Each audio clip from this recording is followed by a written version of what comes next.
Yeah. So this is the strangest looking. It's a tablet, right? Yeah, exactly. Well, and that's kind of its differentiator, right? It's obviously a gaming device, and that's what it's entirely designed to be. Yeah, but but when you look at it, those are control. Oh, very but then you easy slide to the tablet just pop out. it right out. Oh. And it's a tablet. It's Typical a Android. 7-inch tablet. And I would definitely compare this to last year's generation of the Nexus 7. Last year's. Yes, not this year. It's not the full HD, 1080p display. It's actually 1280 by 800. But, all things considered, the entire device is $250.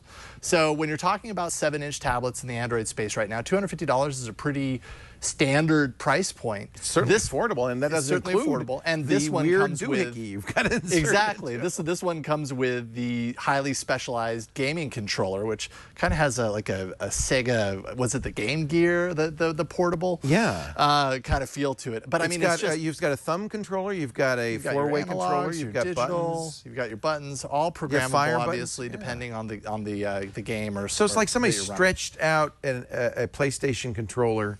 Yeah. And put a tablet in between. Yeah, exactly. The tablet is your display. It rests right inside. This actually was first announced back at CES in 2012 as a 10-inch device. They ended up scrapping plans close to the end of last year and rejiggered it to be a 7-inch device. And they're just now, I think in June, released here for $250. UK availability was just announced for September 27th. So they're starting to kind of get this out there.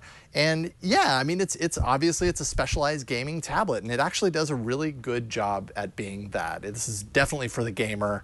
There aren't a whole lot of alternatives out right now. There's the Nvidia Shield, but that's a smaller display, single integrated kind of device, all in one. This allows you to pull it out and actually make it a tablet. This is like a mullet. It's a business in the front. Yes, that's a great way to put it. It's totally the party in the back, party in back device.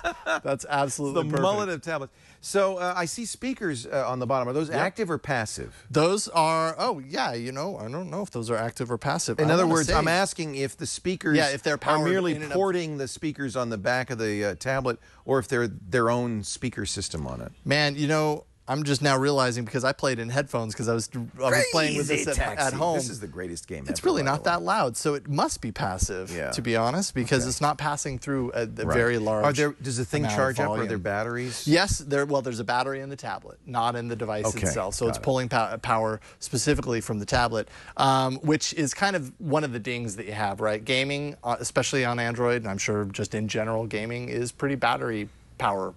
Hungry. Right. So the battery power, if you're gaming a lot using this, it's not going to last as long as maybe, you couldn't just compare it to like your smartphone lasting all day, right? It's a different use case. You still have access to the power port, the charging port at the top there. Is that right? Yeah, so the charging you could port, plug it in. Oh, no. You could. So this is the USB power on the bottom, right? Oh, okay. It's what actually connects into this device. So you can't charge it while you're using it. You have this little port back here, which is kind of hard to see. Right. So you could plug this in and just continue to power your play.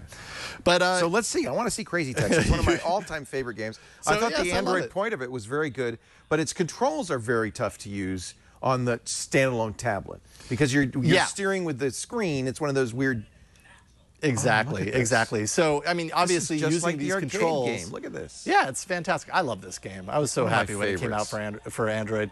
So, yeah, you've got your. Was it the Genesis? What was this on? Or the? This was on original Xbox. It was on the Dreamcast, I believe, initially. That's what and then it was. they ported it to other versions as well. Oh, look how easy that is. But yeah, I mean. I'm not a huge fan of touchscreen controls. I don't know if there are many people that really are, that would prefer it. I'm obviously playing horribly right now. I bought this game just to play it because I have such nostalgia for it, but playing it on the tablet was very unsatisfying. Oh, go ahead and turn that down. Actually, those speakers are reasonably loud enough. Yeah. They're loud enough. Performance is great. I played a number of games, and they actually have a list. It's a Tegra 3 processor inside. Okay. So you get access to Tegra Zone, which is kind of its own marketplace designed for Tegra-supported games. So there's a bunch of games there. If you go to the Wikipad site, there's over 100 games that are listed that have support right out of the box, which basically means the developers have built-in support for these controllers and mapped things accordingly. You also have access, because it's PlayStation certified, to get the PlayStation certified games on here as well if you want PlayStation games. I also happen to load up a little emulator. Ooh. And so I've got, Super Punch-Out, which was one of my favorite Super Nintendo games. And, hey, it does emulation pretty well as well. At this price, I think it's great for kids. Totally. I mean, $250, it's really hard to kind of pass that deal. Is there any lag between the controller and the screen? Is it not that I've noticed? It's pretty smooth. I mean, it's pretty solid. You're not doing it over Bluetooth, right? It's connecting through the USB on the bottom, so it's pretty instantaneous. But as you say, the games have to be designed to work with. They don't have to be, but there are games that work with Nvidia processors specifically. This is capable of playing those. So will any game work with it? Yeah, pretty well. Okay, so any game will work with the tablet. How would Crazy Taxi know where your joystick is? If the game has built-in support for mapping to hardware controllers, it will. Okay, and most games do, it sounds like. Well, a lot of them do. I wouldn't say they all do. It's one of those extra features that game developers can add into their games. And some of them don't make much sense for a controller, right? They're full touchscreen games. It really wouldn't make sense to move it into a controller. Angry Birds wouldn't be silly or cut the rope. Ridiculous. But Crazy Taxi is a really good example of a game that's almost unplayable on a tablet, but still looks great and be fun to play. Yeah, and there's a Riptide, the Riptide 2 GP, which or GP2 rather, that just came out, which is more like a water skiing game. Oh, that was a fun one. I remember that. Plays really well on here, and there's a number of different ways that you can play this game where you aren't using the touchscreen, where you can kind of bend the controller and everything. But of course, with this, you can use these controllers on the side and play it. And yeah, I mean, it's fantastic. If what you're looking for is a device that can play some of the Android games, and there's a lot of them that are coming out these days, and play them natively the way you're used to playing on a console, I think this is a pretty darn good piece of gear. Let's get the pros and cons. So the pros, let's see here. Let me refer to my fancy piece of paper here. Good dual-purpose device, and I say that specifically meaning that you almost get two in one here, right? You get a gaming system. You also get a standalone tablet. It's the Sholo That's tablet. Really great. Yep. The controller's actually really well built and very comfortable to use over time, and you get that extra gaming access, that access to the PlayStation certified games as well as the Tegra Zone games. Tegra Zone has some first-person shooters. Oh yes, absolutely, absolutely, and it actually comes with some of that stuff already installed when you get it. Cons, it is obviously pretty bulky. You got to be okay with that, and heavy. It's portable, but could you see yourself really throwing this easily into your backpack and not, like it's just not like super small and portable. Yeah, it's bigger than a 3DS or something. But I think you're kind of okay with that if you buy something like that. Controller support sometimes can be a little tricky. We kind of talked a little bit about it. Even on supported games, sometimes the menus still require touchscreen.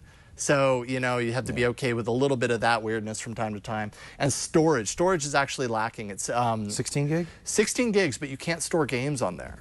What? So it has, 16 gigs of internal and it has SD an SD card, but you can't store games on the SD card. So you're limited to 16 That's an Android gigs. flaw. Frankly. Absolutely. It's hard to ding the device specifically for that, but being that it's a gaming device, having 16 gigs right off the top when that's a limitation might be a downside. And you don't ding it for Android 4.1 for Jelly Bean 4.1? It's not the latest. It's not the latest. They were kind of slow out of the gate with this device initially, so I'm not surprised that it's still stuck on 4.1. It didn't really bother me that much. It's still Jelly Bean, so yay for that. At least it's Jelly Bean. Yeah, exactly. And I'm sure it'll get upgraded at some point, although I haven't seen any specific news for it. Try, buy, don't buy. What do you think? Man, I was right in between try and buy, but I think I ultimately just opted for buy. I mean, really, at that price, why not? $250 is not bad for what you get here, and you get the multi-purpose. You're not just locked into a gaming. Yes, it's the tablet and the controller. I think for a kid especially. Yeah. I mean, like a 13, 14-year-old. I think that's a great device. Yeah, totally. I have a lot of fun with the Wikipad. Good for them. Thank you, Jason Howell. Absolutely.